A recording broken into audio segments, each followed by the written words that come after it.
हमने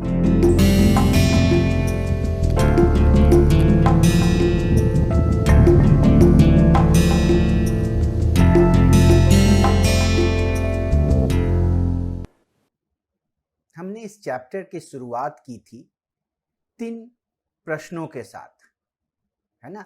उपभोक्ता को क्या पसंद है, वस्तुओं के मूल्य क्या है बाजार में, और उपभोक्ता या क्रेता के पास कितना पैसा है। तो इन लास्ट 2 क्वेश्चन, जो अंतिम के 2 प्रश्न हैं, उनको मिलाने से हमने जो है बजट कर्व बनाया, है ना? ये बाजार में मूल्य हो गया P1 वस्तु 1 का, P2 बाजार में मूल्य हो गया, और क्रेता के पास कितना पैसा है ये I हो गया। और इससे हमने बजट सेट की संरचना की, है ना? हम अभी पढ़ रहे हैं उपभोक्ता के व्यवहार का सिद्धांत, और हमने बताया था कि उपभोक्ता जो है चुनाव की समस्या को फेस करता है। लेकिन पहला जो प्रश्न था उसके लिए कि क्या पसंद है ना? सो अभी तक इसका उत्तर हमने नहीं दिया है। क्या पसंद है, इसके लिए एक हम मॉडल की संरचना करेंगे, एक मॉडल बनाएंगे। हम कहेंगे कि एक आदमी है, उसकी पसंद जो है उसके दिमाग में है, और वो डिफरेंट वस्तुओं की जो बंडल देखता है उसको उसमें पसंद करता है कि कौन उसे ज़्यादा अच्छा लगता है, कौन उसे कम अच्छा लगता है। इसी बात को हम लोग थोड़े साइंटिफिक तरीके से डेवलप करेंगे। तो आइए करते हैं। हम बात करेंगे पसंद की, जिसको इंग्लिश में प्रेफरेंस भी कह सकते हैं, हिंदी में इसे पसंद के साथ साथ अधिमान भी कहते हैं, है ना? क्या पसंद है, तो कैसे, क्योंकि हमें पेपर पे इसकी संरचना करनी है। क्या पसंद है वो हमारे दिमाग में है, लेकिन इसका वर्णन हमें करना है ऑन पेपर। तो आइए देखते हैं कि जब कभी भी आपको कोई 2 बंडल मिले, कहिए कि अभी भी हम जो है, ये हमारा जो क्रेता है, एक क्रेता की बात हो रही है, वो टू गुड वर्ल्ड में रह रहा है। यहाँ पे फिश है, मछली, और यहाँ पे कोकोनट है। जब भी उसे कोई 2 बंडल दिया जाता है, कह लीजिए एक बंडल ये है जिसमें F1 अमाउंट ऑफ फिश है और C1 अमाउंट ऑफ कोकोनट है, और दूसरा बंडल जो है वो उसमें, यहाँ पे एक कर दें, ये 2 है, दूसरा बंडल में F2 अमाउंट ऑफ फिश है और C2 अमाउंट ऑफ नारियल है, कोकोनट है। तो हमारा पहला जो है यहाँ पे वो है F1 C1, और दूसरा जो है F2 C2। और हमने 2 ये सिंबॉलिक ले लिया है, कोई और भी 2 यहाँ पे 2 बंडल ले सकते थे। कहने का मतलब ये है कि आपकी पसंद ऐसी होनी चाहिए, आपकी अधिमान ऐसी होनी चाहिए कि जब भी आपको कोई 2 बंडल लाइक 1 और 2 पेश किया जाए, आप इसमें से एक चीज बता सकें कि एक जो है, एक है वो कम से कम 2 जितना अच्छा है,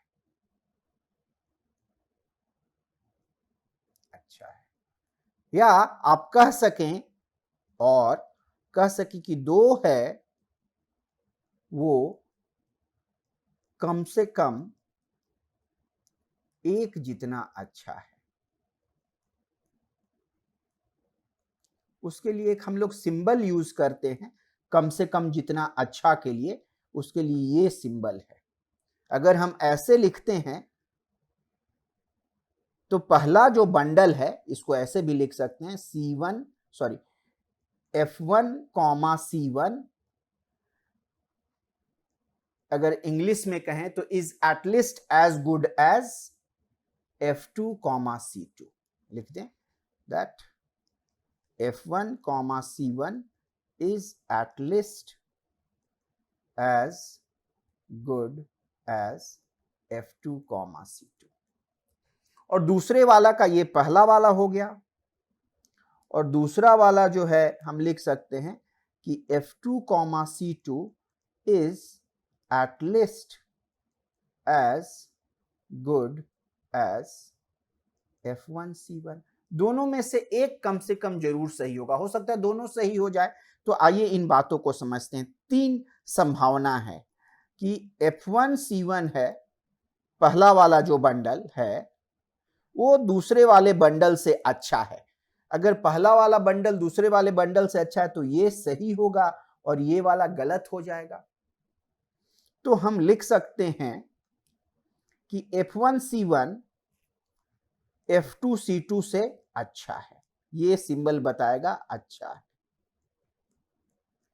एक अच्छा है 2 से, है ना। इसको इंग्लिश में कहते हैं 1 is strictly preferred to 2। दूसरी संभावना है कि दूसरा वाला सही हो जाए, दूसरा वाला सही हो जाए और पहला वाला गलत हो जाए। तो हम लिखेंगे F2C2 जो है F1C1 से अच्छा है।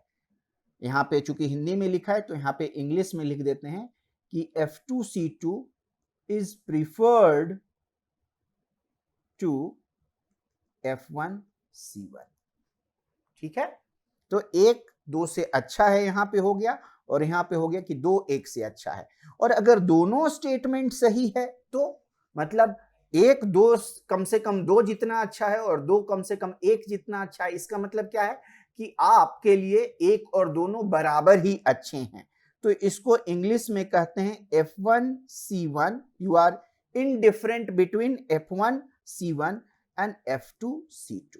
मतलब आप इनडिफरेंट हैं, डिफरेंट है, आपके लिए 1 और 2 में कोई फर्क नहीं पड़ता है। आप ऐसे भी सोच सकते हैं कि अगर 1 2 से अच्छा है या 1 2 के बराबर है, इसका मतलब है 1 जो है कम से कम 2 जितना अच्छा है। तो इस तरह से इसकी मीनिंग आनी चाहिए। इस प्रॉपर्टी को हम कहते हैं कि जब कभी भी हम एक पूरा कंजम्पशन सेट लेते हैं, पूरा कंजम्पशन सेट लेते हैं, यहां पे क्या होगा कंजम्पशन सेट, जो हमारा एग्जाम्पल है, यहां पे F है और यहां पे C है, तो ये पूरा आपका कंजम्पशन सेट हो गया। कोई भी यहां पे एक बंडल लें, उसका खपत पॉसिबल है ना। हो सकता है आपके बजट में ना आए, लेकिन सैद्धांतिक तरीके से अगर आपको मिल जाए तो आप उसको कंज्यूम कर सकते हैं। तो X आपका जो है सो कंजम्पशन सेट है, और यहां से कोई 2 बंडल ले रहे हैं, F1, और यहां पे कह लीजिए, यहां पे हम कह लें कि एक बंडल ले रहे हैं X और दूसरा बंडल ले रहे हैं Y। X एवं Y 2 बंडल ले रहे हैं। कोई भी 2 बंडल ले रहे हैं, आप जो पहले हमने 2 बातें कही हैं या 3 बातें कही हैं वो कह सकते हैं, या तो X Y से बढ़िया है या Y X से बढ़िया है, या आपके लिए X और Y के बीच में कोई फर्क नहीं पड़ता है, या आप ये कह सकते हैं कि X कम से कम Y जितना अच्छा है और Y कम से कम X जितना अच्छा है, दोनों बात बराबर ही है ना। तो इस प्रॉपर्टी को हम लोग कहते हैं completeness in English, completeness in English, और हिंदी में इसको कह सकते हैं पूर्णता। तो ये प्रॉपर्टी होनी चाहिए, क्योंकि चुनाव का सवाल है। अगर आप 2 बंडल में यही नहीं डिसाइड कर पा रहे हैं कि कौन आपको ज्यादा पसंद है, और दोनों अगर 2 है बराबर पसंद है, यही आप नहीं डिसाइड कर पा रहे हैं, तो आप चुनाव नहीं कर पाएंगे, है ना। या आप रैंडम तरीके से चुनाव करेंगे, उसका वैज्ञानिक तरीके से अध्ययन नहीं पॉसिबल है। इसीलिए हमें कंप्लीटनेस या पूर्णता की जरूरत होती है ना। तो ये हमारा पहला प्रॉपर्टी हो गया। दूसरा प्रॉपर्टी जो है, इसको हम 1 डैश से ही कहते हैं कि पूर्णता, चूंकि इसको बताता है, उसको हिंदी में भी रिफ्लेक्सिविटी ही कहेंगे, मुझे अच्छा वर्ड हिंदी में इसके लिए नहीं मिला, तो इसको रिफ्लेक्सिविटी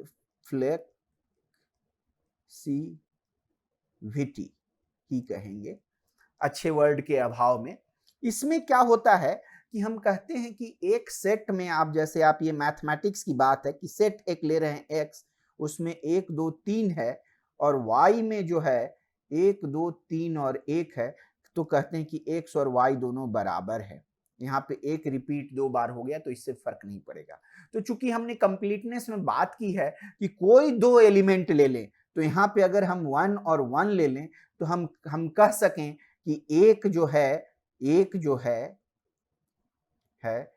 कम से कम एक जितना अच्छा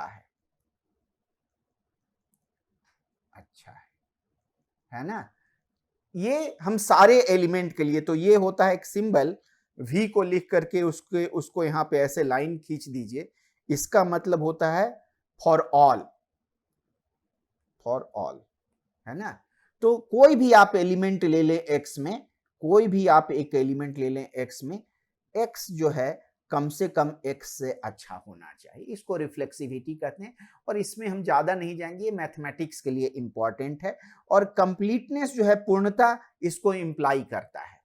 रिफ्लेक्सिविटी पूर्णता को इंप्लाई नहीं करता है, लेकिन पूर्णता रिफ्लेक्सिविटी को इंप्लाई करता है ना।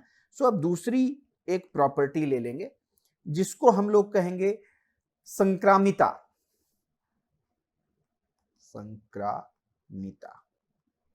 इंग्लिश में इसको कहते हैं ट्रांजिटिविटी।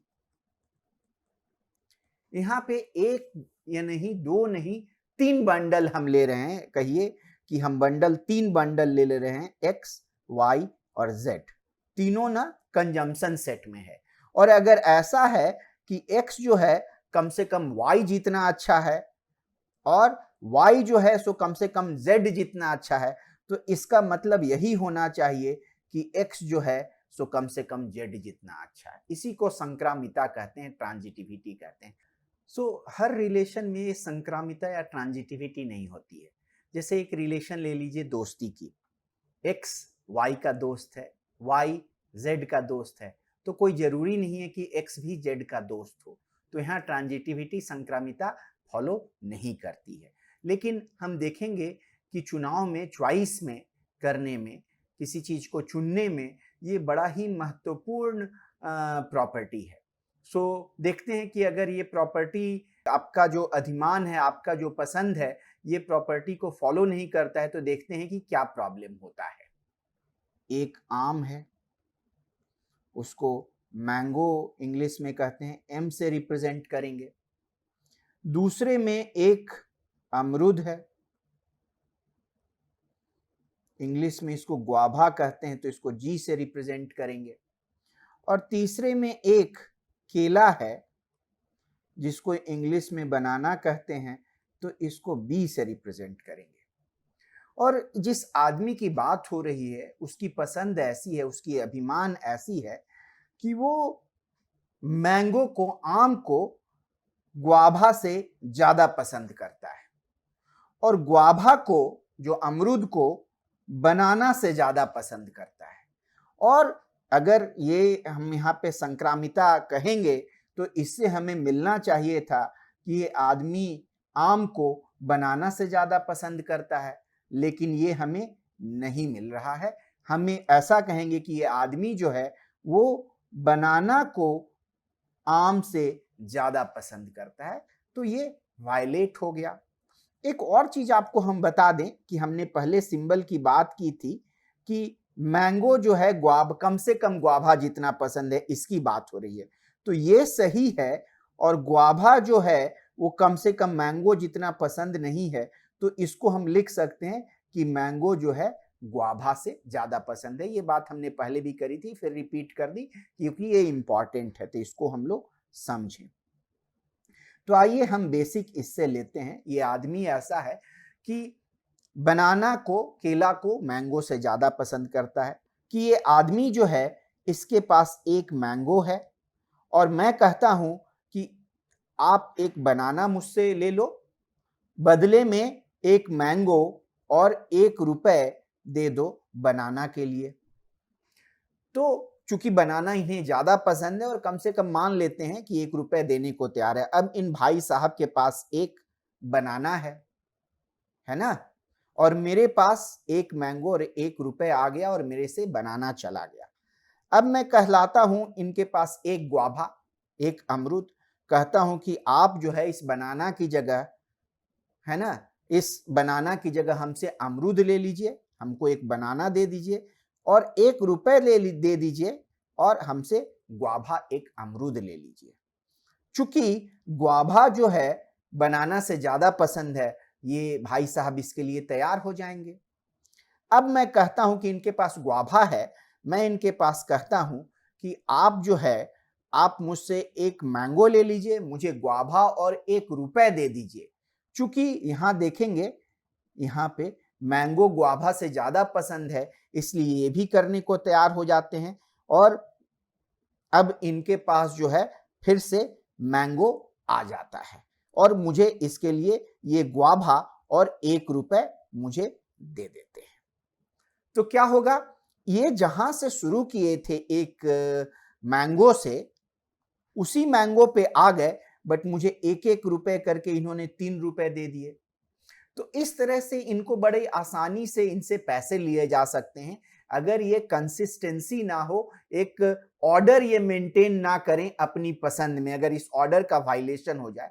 और क्या चूज करेंगे, मैंगो चूज करेंगे। अगर ऐसे किया जाए कि पहले इनके सामने मैंगो, ग्वाभा और बनाना में पहले मैंगो और ग्वाभा पेश किया जाए तो मैंगो चूज कर लेंगे, और फिर मैंगो बनाना में ये बनाना चूज कर लेंगे। लेकिन अगर हम पहले मैंगो और ग्वाभा न पेश करके इन्हें ग्वाभा और बनाना पेश करते, तो ये जो है सो ग्वाभा चूज करते, और ग्वाभा एंड मैंगो में ये फिर मैंगो चूज कर लेते। तो इस वजह से ये क्या डिसाइड करेंगे, क्या चुनाव करेंगे, कहना बड़ा मुश्किल है, और इनसे बड़ा इजीली पैसे कमाया जा सकता है इनके इनकंसिस्टेंसी को देखते हुए। इसीलिए जब भी इस तरह की चुनाव सिलेक्शन की बात होती है, तो हम एज्यूम करते हैं कि संक्रामिता वहां पे होगी ही। तो हमने 3 प्रॉपर्टीज को देखा, पूर्णता, रिफ्लेक्सिविटी एंड संक्रामिता। हम कहते हैं कि एक व्यक्ति ऐसा है, उसकी पसंद इन तीनों प्रॉपर्टी को मानती है, तो हम कहेंगे कि ये आदमी रैशनल है। रैशनल का अर्थ क्या है? रैशनल को हम लोग तर्क संगत, विवेकशील कह सकते हैं कि आदमी विवेकशील है, तर्क संगत है ना। ये एक तर्क संगत तरीके से वो डिसीजन ले पा रहा है। तो ये तीनों प्रॉपर्टीज काफी इंपॉर्टेंट है ना।